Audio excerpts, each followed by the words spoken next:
दो किनारे की नई किस्त का सीन इंतहाई सनसनीखेज होने वाला है। दुर्शवार बिला इत्तला मावरा के घर पहुंचती है।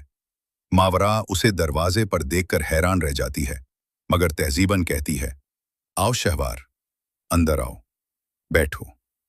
मगर दुर्शवार का चेहरा सख्त और लहजा तल्ख होता है। नहीं मावरा, मैं यहां बैठने नहीं आई, तुम्हें खबरदार करने आई हूं।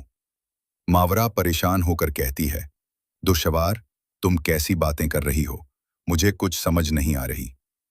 दुर्शवार अपनी बात वाज़े करते हुए कहती है, मैंने वलीद के सामने तुमसे माफ़ी मांगी थी, लेकिन तुम ये हरगिज़ न समझना कि मैं तुम्हारे आगे झुक गई हूं। जो औरत मेरे शौहर की तरफ नज़र भी डालेगी, उसका अंजाम वही होगा जो मैं चाहूंगी। मैंने सिर्फ वलीद की तबीयत की खातिर बर्दाश्त किया, वरना तुम्हें तुम्हारी औकात याद दिला देती। आइंदा अगर तुमने हमारी जिंदगी में मदाखलत की कोशिश की, तो ऐसा सबक सिखाऊंगी कि उम्र भर याद रखोगी। मावरा का दिल दुख से भर जाता है।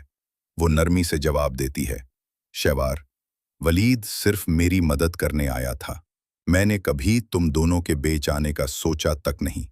ना मुझे तुम्हारे रिश्ते में दिलचस्पी है, ना तुम्हारे शौहर में।